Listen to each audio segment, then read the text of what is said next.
2, 1.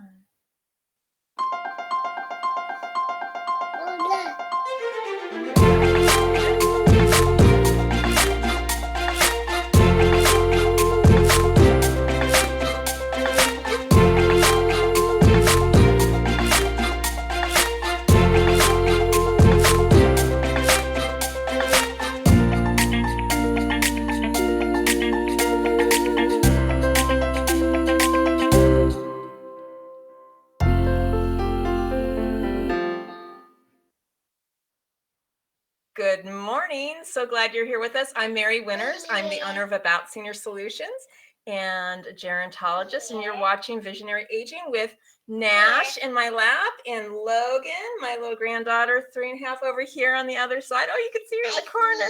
She's 3. And so I get grandparenting duty this weekend, which I'm thrilled about. And today on our show, we are going to have Rebecca Goldfarb. She is an estate planning attorney who specializes in making sure that your plan will keep you protected and covered and have loved ones that will make sure that your wishes are known. She also looks at Medi-Cal and VA benefits and all sorts of situations where we can really honor our older adults and make sure that they're taken care of. We also have a birthday today. It was kind of interesting because we didn't have very much information on our little lady. It was kind of odd, actually. We had I'm going to show her on the screen, actually. All we pretty much do is just say that she was coming on, and let's see, we're going to show her little picture. She's 100 and she's standing there with her walker and her daughter's in the background. But really, all they really said was Frances Anderson came to pick up her certificate from Sulphur Springs Senior Citizens Center, and the director, Karen Weatherman, said that she came in with her daughter and picked up her certificate, and they live over in Texas there. And I guess the governor, Greg Abbott, signed it, but I just think that's so amazing, but they didn't give us any details. I mean, she's so lovely in her hip, fun little vintage shirt, and she's absolutely gorgeous with her beautiful smile there, but we don't have any more information. But I hope that she has a fantastic day. Frances, happy birthday to you. It's going to be Nash's number one birthday, or first birthday, on Tuesday. We're going to be celebrating that over the weekend too. So maybe we will celebrate Frances at the table too. So thank you so much. And let's see, we've got all kinds of stuff going on now. We have Nash moving all the little yogurt dots and all kinds of great stuff. Let me go ahead and I'll bring Steve on and see what he's up to. Let's see. There we go. There he is. I don't think Good that morning. we're matching, but we are matching, it looks like. How are you? You got your hands full. I am, but you know what? They're so good. They slept through the night. It's fantastic. So thank you for these cards, Logan. I appreciate that. And then kudos to them. Good job, Logan. Yeah. Good job, Nash. Yeah. So what is your caregiver question? Or we kind of talked a little bit about some things too. What did you say? Sure. My caregiver question is what are grandparents doing now that if they're helping their raising their grandkids, if they're helping their kids out, what kind of services are available to them? How many people are grandparents that are raising their grandchildren, and what services are out there to help them with this? That's a really great question, Steve. And I did not have the time to be able to really check. I know it's actually pretty high. I was pretty surprised at the number of grandparents who are literally grandparenting and often young grandchildren.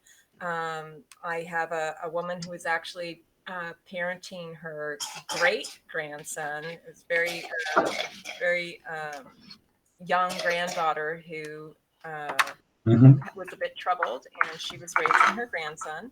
But there are a lot of people watching their grandchildren during the pandemic too, because parents just need that extra help. And so Right. I think it kind of goes back to anything with parenting, anything with caregiving. We just need to really take care of ourselves and make sure we know what our limits are and ask for help, especially as we have different changes in our bodies as an older adult. And there are some really great programs through the Pasadena, city of Pasadena. And so I would reach out to the city of Pasadena for some help and some ideas, or the city yourself, to see if there are some special programs that connect older adults. Would that be through their senior center or through their? It could be through the senior center, but it's actually through the city itself. So Okay. I would definitely check into that.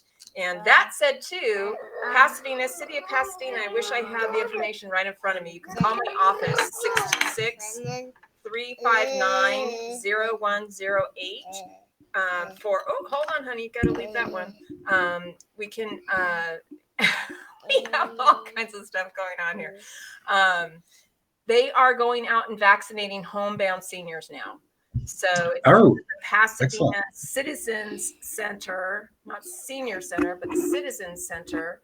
And if you call the office, 626-359-0108, I will make sure that that phone number is given to you, and you can make an appointment for a senior to come in and have them vaccinated. So great news there. That's great. Yeah. So we also have a really great guest. Yes, we do. Rebecca Goldfarb. I know you got to meet her a little bit before, and I think she's amazing. She does estate planning with her partner. That's some chapstick actually in there. And she knew she wanted to be an attorney at the age of 12. I thought that was really I saw that on her, in her bio. That's great. Yeah. So let me put her picture up here. I'm gonna, you know what? Do you have her bio? I had, yeah. I'm going to show her I'm going to show her here. I'm going to make her solo. But, okay, I guess we're okay. But she's in partnership with Din Lu is her business partner, and their business, Goldfarb and Lu, she is able to provide services for seniors or anybody really to do estate planning. And they just love making a positive difference for their clients and want everybody's wishes to be honored. Whenever they use their estate plan documents, they know that they want to pull them out and that they're current. Yes, that looks beautiful. And they do some really great work as far as establishing conservatorships when needed and planning for Medi-Cal and VA. Aid in Attendance, which is a really important program that I'm not sure if people know about that, and something we can talk about more today. But they also handle trust administration and probates once somebody's passed away too. So let me bring Rebecca on and see if we can talk a little bit. I might let you take over, Steve, because I think Nash is having a little problem here. Well, maybe I have a bottle because I planned. Let's see. Here we go. Welcome, Rebecca. How are you? I'm doing great, and I'm so impressed that you can multitask the way that you. That's what we do. But I love that you wanted to be an attorney, or you knew you wanted to be an attorney at 12. Tell us about that.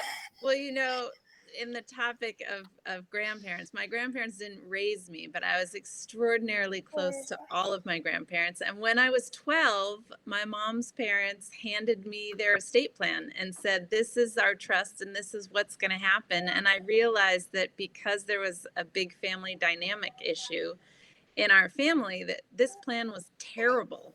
So I told them, you can't do that. This is going to be a nightmare.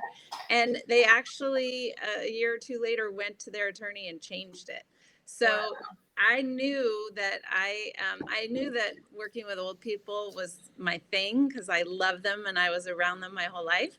And so the elder law was easy, and I just wanted to be able to make a difference for people and have long relationships with them. So estate planning and elder law is really our passion and love. Yeah, it's amazing how when these documents are prepared, how much they do protect us and how much they help us. And it's a scurry when people don't have them. And I'm so glad that this is something that you offer to people, but I also think it's really interesting the aspect of the VA aid and attendance planning and some of the Medi-Cal planning, because that can be a very critical piece in somebody's plan as well. And especially for some of our seniors who are lower income, living just exclusively off of Social Security, I think people might be surprised to know that a third of seniors live exclusively off of their Social Security. So tell me a little bit about how you help people plan in those areas or support our veterans with the aid and attendance program. So we used to do a lot more of it before the law changed, because what happens is now there's a look back. So before, we could just say, hey, you know, what do you have? And let's kind of, it's a little bit of a guess with them. Medi-Cal is different. It's very specific. And so let's just give some of your money away so that you can qualify, so that you can use your money and the VA money longer. But now there's this look back. And so it's really halted some of that planning. Plus, unfortunately, fewer VAs than there used to be 10 years ago. And so we're not doing as much of that, but we do a lot of Medi-Cal. But essentially, the VA aid and attendance benefit is a supplement of money that can be given to the spouse of a veteran, or the veteran, or if they're both alive, to help supplement and pay for some long-term care costs. Okay. And then with Medi-Cal, we do that quite frequently. And that is essentially if you really have no money, or you have some money and we can do some planning for you, then Medi-Cal will pick up the tab for in-home support services or for placement in a skilled nursing community. And what I tell people in the beginning is this really is a last resort, because you should visit some of these communities and facilities in advance to see how you feel about that. But there are ways to plan to get people qualified sooner than the 3-year look back that California has. Okay. And as a last resort, it's amazing. I mean, it is going to pay for your care. And So, it's, for me, it's getting tougher and tougher to find locations that will accept somebody on Medi-Cal.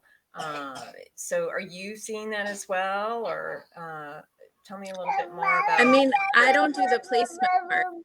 That's more for you. But I think in terms, it's so cute.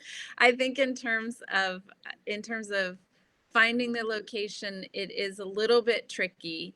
And there's also a waiver program within Medi-Cal for assisted livings, and that's always got a waiting list because they only have so many of those to give out. But there are lots of different programs that Medi-Cal offers to help all kinds of people, not just older people, sort of get some services that they need.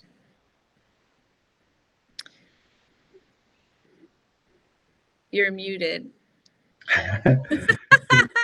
Nash muted her. We got the bottle going here. Yeah, I know. Like in-home support services too. Are you hearing that people are having more struggle getting the hours that they might need for that, or is that something that that's always been a struggle? Because they're only, I remember with my mother-in-law, we tried to apply. The trickiest part with her was she was in and out of the hospital. At the end, she had cancer, and so they will only interview you at home, and they will only give you, that 40 hours a week. Or if you can apply for the other program, which I'm blanking on the name, then it's 240 hours a month, but it's not full time. Right. So people need full time. That doesn't really help, and it's only paying a portion of what a caregiver company would charge. But it's still, every little bit helps when you really don't have anything. Exactly. Steve, what kinds of things do you think, from an outside looking in, what kinds of things do you think would be helpful in regards to estate planning?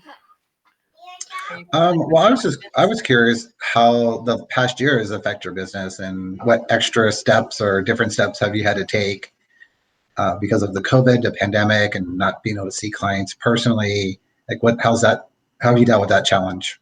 Well, I miss hugging clients. And I think that's the hardest part, is that I can't be with them. I can't hand them a tissue box. We talk about really important, intimate issues, and there's something about being in person that is so powerful, Right. and rewarding, that I miss. But we're adaptable, resourceful people, as a species, and so Zoom has made this possible to keep going.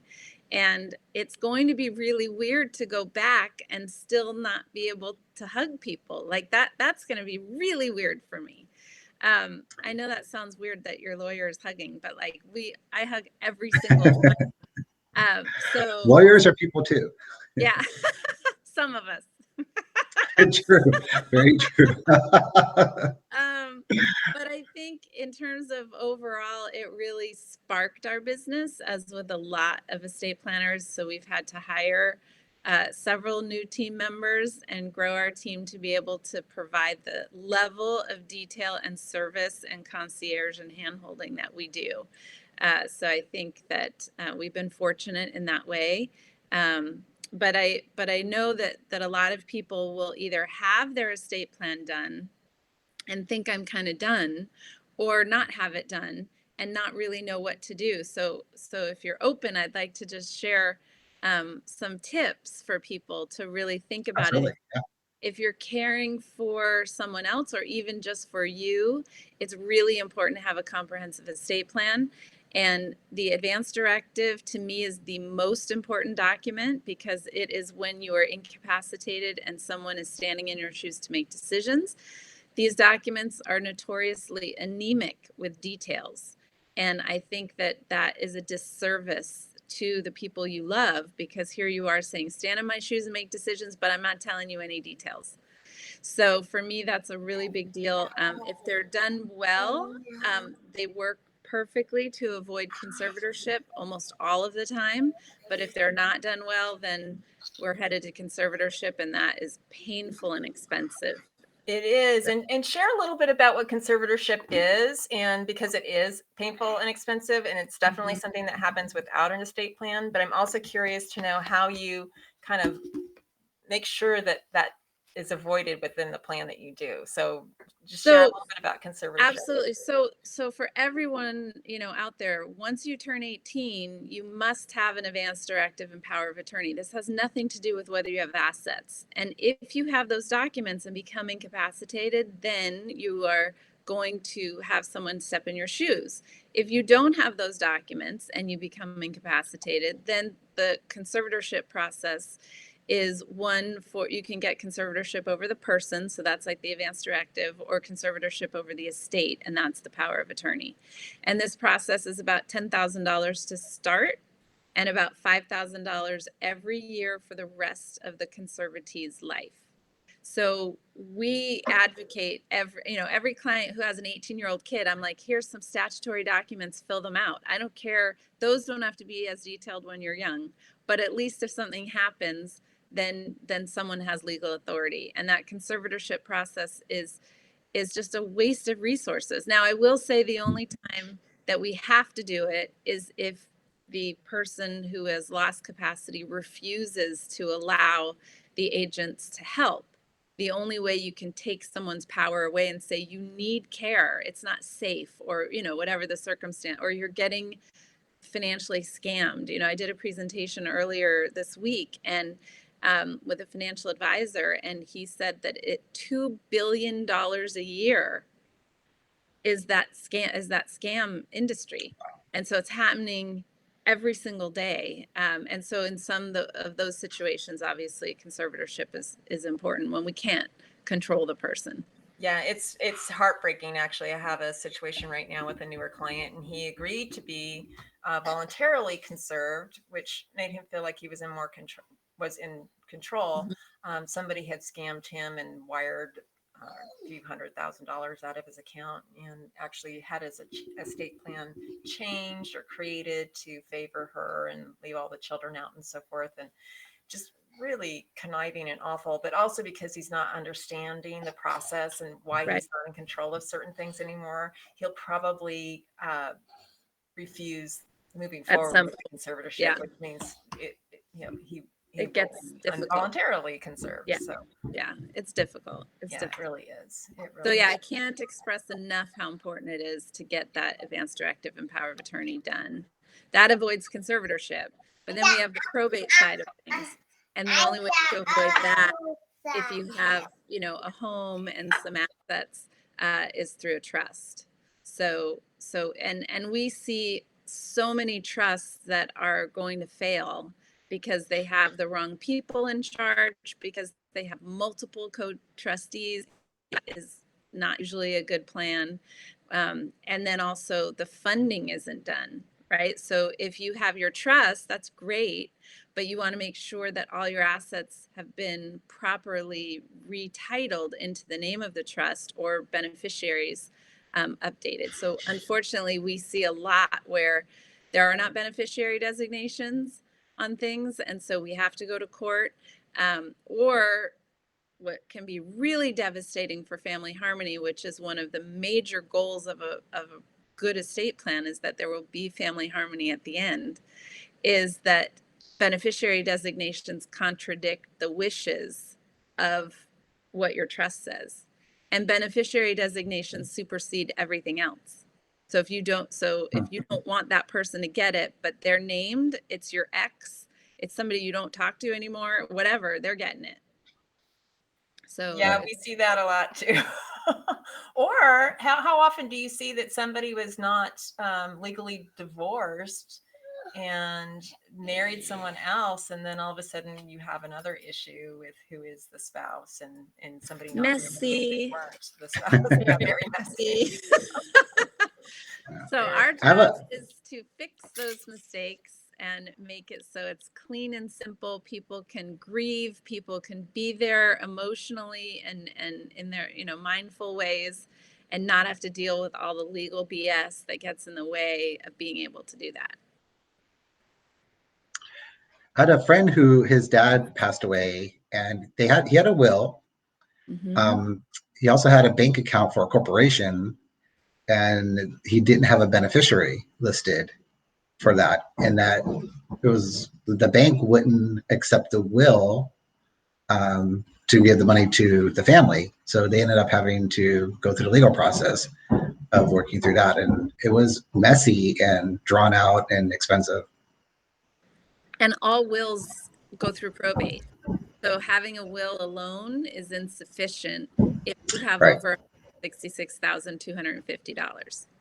And they Unless thought that would control everything. They thought, well, he has a will, so we're good.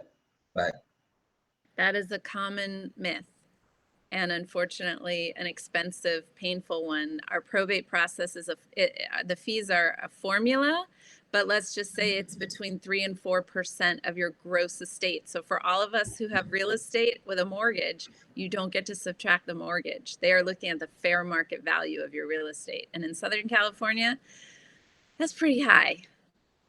So you're paying all these fees, and you could have this huge mortgage, you're still paying all these fees. And half goes to the lawyer and half goes to the administrator. And so I tell people, yes, I have a daughter and I need to send her to, save for college, but don't waste it on me.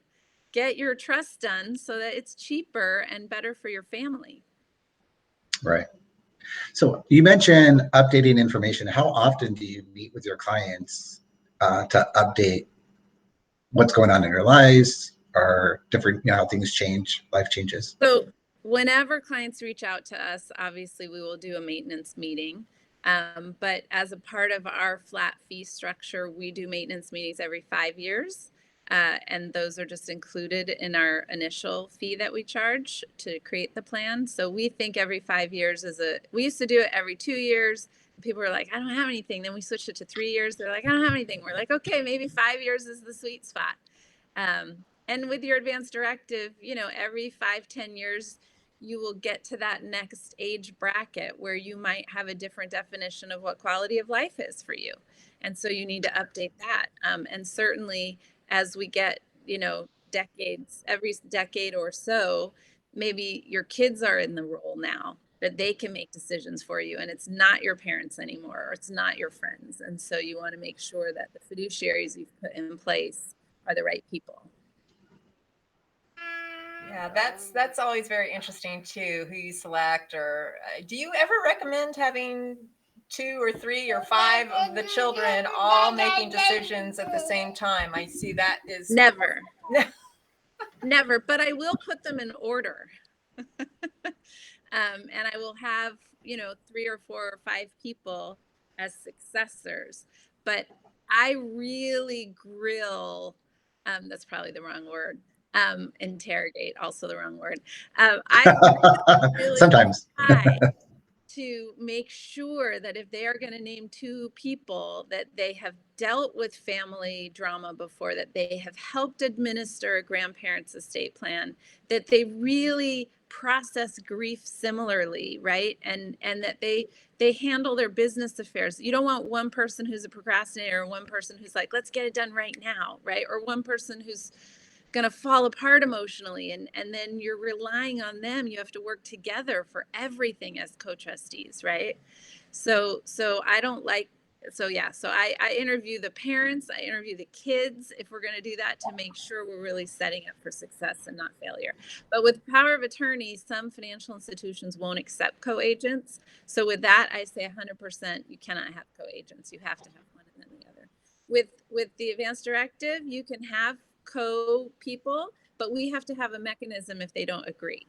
So that's the next level. If they don't agree, whose opinion supersedes whose, or is there a third party who comes in? Like, we're really just looking at the reality of worst case scenario all the time. And we hope it never happens.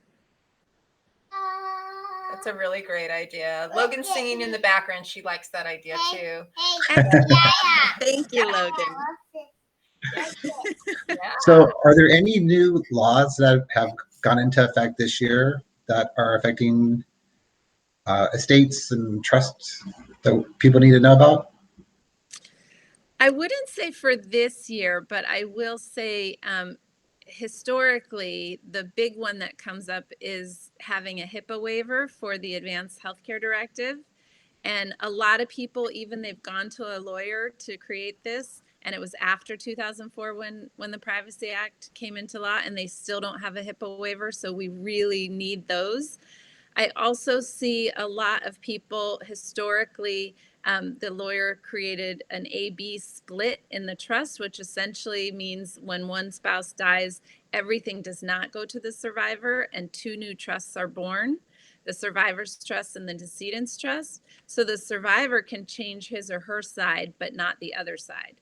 And this was done for tax purposes. We don't need to do that anymore for a variety of reasons, but specifically the estate tax is only triggered after you have 23 million as a couple right now. So most people aren't falling into that bracket, but that mandatory AB split is very, very difficult for families and unexpected. They are not thinking that this is the case.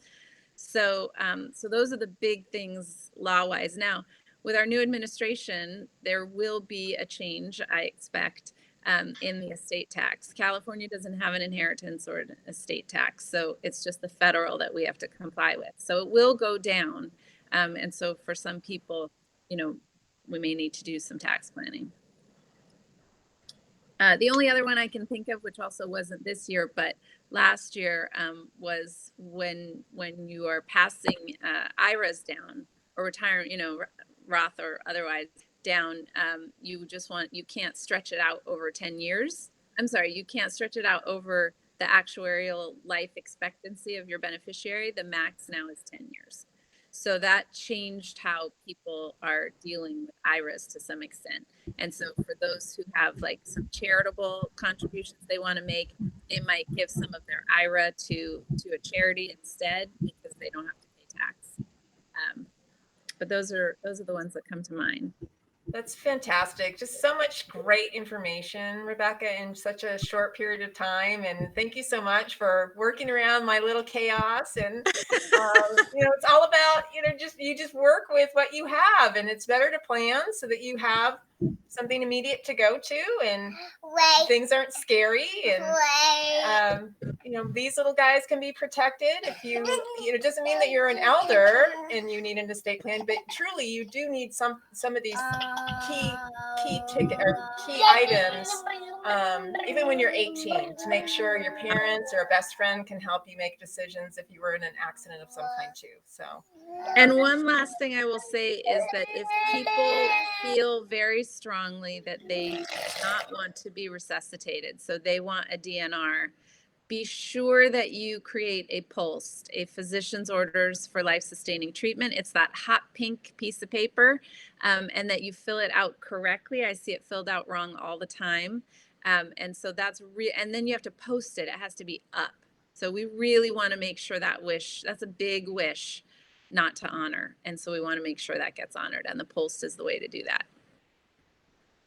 Rebecca, tell us just real quick about your company. How do we get in touch with you? How do people get a hold of you? Email, phone number, good things like that. So our phone number is 800-489-1984. Oh, there we go. Oh, look at that. So fancy, Mary. Our website is goldfarbloo.com, and you can find us on Yelp and all the different social media.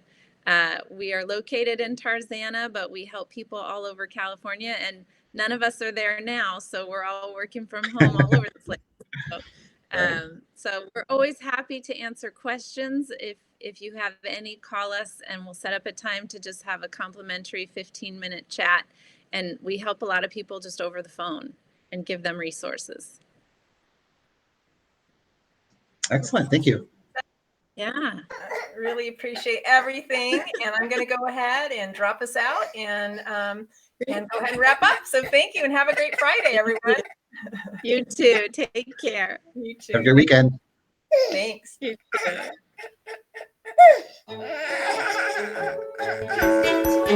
too.